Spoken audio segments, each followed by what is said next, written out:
అవినాష్, చెప్పుమా. దగ్గరలో ఉన్న మెడ్ప్లస్ కు వెళ్ళి మెడ్ప్లస్ బ్రాండ్ మెడిసిన్స్ అని అడిగి కొనుక్కునరా. అక్కడ 50 to 80% తగ్గింపుకు వస్తుంది. మీరు తీసుకునే అదే మందులు, అదే నాణ్యమైన మందులు, కానీ సగం ధరకే. పెద్దపల్లి జిల్లా మంతని పట్టణంలోని ఓ హాస్టల్లో నగ్న పూజలు కలకలం రేగింది. నగ్న పూజలు చేయాలని హాస్టల్లో ఉంటున్న ఓ బాలికను వంట మనిషి సంప్రదించింది. అలా పూజలు చేస్తే లక్ష్మి కటాక్షిస్తుందని మాయమాటలు చెప్పింది. ఆ బాలికను ఒప్పించింది. వారం రోజుల కిందట పూజలు చేసే వారిని వంట మనిషి సంప్రదించినట్లు సమాచారం. దీంతో ఆందోళన చెందిన బాలిక హాస్టల్ నుంచి తప్పించుకొని అదే పట్టణంలో ఉంటున్న బంధువుల ఇంటికి వెళ్లిపోయింది. నిన్న తల్లిదండ్రులు రావడంతో వారికి ఈ విషయం తెలియజేసింది.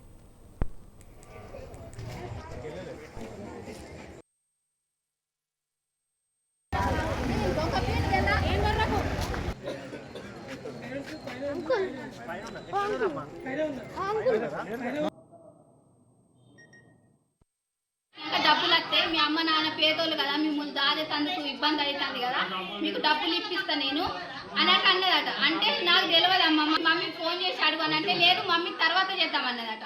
తర్వాత వద్దానంటే ఎవరికి ఫోన్ చేసేట రమ్మన్నదట. రమ్మన్న వల్ల ఆయన బండి పట్టుకొని వచ్చిండట, లోపల కూర్చున్నాడట, తలుపులు వేసాడట. ఆయన లోపలనే ఉన్నాడట. ఎన్ని సంవత్సరాలు అంటే 15 సంవత్సరాలు అని చెప్పిందట. నైట్ తీసుకుపోయి పూజలు చేస్తాము, బట్టలన్నీ ఇప్పి పూజలన్నీ చేస్తాను. లక్ష్మీదేవి ప్రసన్న అయితే అప్పుడు నీకు డబ్బులు ఇప్పిస్తామని. డబ్బులు ఇప్పిస్తా అంటే ఈయనకు మళ్ళీ వీడియో కాల్ వేరే ఆయన వీడియో కాల్ చేసి మేము ఫోటో మొత్తం చేతులు కాళ్ళు అన్ని మొత్తం కింది నుంచి తీద్దాకా చూపెట్టిరట.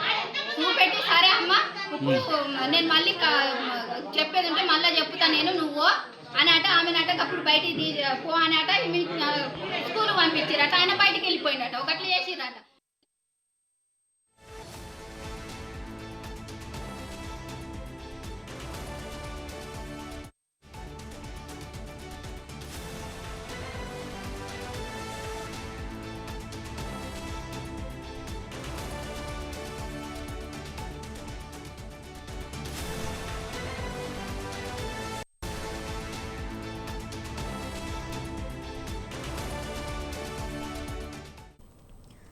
పెద్దపల్లి జిల్లా మంతని పట్టణంలో ఓ హాస్టల్లో నగ్న పూజలు కలకలం రేగినట్లు తెలుస్తోంది. ఇక ఇదే అంశంపై రవి ఫోన్ లైన్ ద్వారా అందిస్తారు. రవి.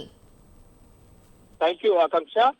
పెద్దపల్లి జిల్లాలోని మంతనిలో నడిబొడ్డున ఉన్నటువంటి ప్రభుత్వ హాస్టల్ ఏదైతే ఉందో ఆ హాస్టల్లో ఆడపిల్లలు మన మహిళా హాస్టల్లో ఉండడంతో ఆ ఆడపిల్లలను అంటే వాళ్ళకు డబ్బు ఆశ చూపించి అందులో పనిచేస్తున్న ఏదైతే మన అందులో పనిచేస్తున్న వంటశాల సంబంధించిన లక్ష్మి కటాక్షంతో మీరు శుద్ధ పూజలు చేస్తే లక్ష్మి కటాక్షిస్తుందని చెప్పి ఆ అమ్మాయిని ఈ డబ్బు ప్రభావం చూపించు తన ఆధీనంలో తీసుకొని మన ఏదైతే క్షుద్ర పూజల కోసం పాల్పడ్డాదో ఆశ చూపించి మన వంట మనిషి మెల్లిగా తనకు నచ్చ చెప్పి ఈ నగ్న పూజలో పాల్గొంటే నీకు పెద్ద ఎత్తున లక్ష్మి కటాక్షిస్తుంది, నీకు పెద్ద ఎత్తున డబ్బులు వస్తాయనే ఆశ చూపించి ఆ ప్రయత్నం చేసింది. తను చివరికి ఆ బాలిక కొంచెం భయపడి తను హాస్టల్ నుంచి తన సంబంధించిన బంధువుల ఇంటికి వెళ్ళడంతో ఈ సంఘటన కొంచెం ఆలస్యంలోకి వెలుగులోకి వచ్చినప్పటికీ వాళ్ళ తల్లిదండ్రులకు సమాచారం అందించిన తర్వాత తన బంధువుల ఇంటికి వాళ్ళ తల్లిదండ్రులు వచ్చిన తర్వాత ఆమె వాళ్ళ తల్లిదండ్రులతో కలిసిపోయి వెళ్ళి మన మంత్రికి సంబంధించి సిఐ మంత్రిలో పోలీస్ స్టేషన్కి వెళ్ళి ఫిర్యాదు చేయడంతో సిఐ రాజు, ఎస్ఐ రమేష్ హాస్టల్ దగ్గరకు వెళ్ళి చేపట్టడం మొదలు పెట్టారు. ఆ విచారణలో కొంచెం తెలిసినప్పటికీ ఇది బయటకు తీసుకురావద్దని కొంచెం పోలీసులు మీడియా మిత్రులతో వాళ్ళు కొంచెం చెప్పడంతో కొంచెం ఆలస్యంలోకి మనకు వెలుగులోకి వచ్చినట్టు తెలుస్తుంది ఆకాంక్ష.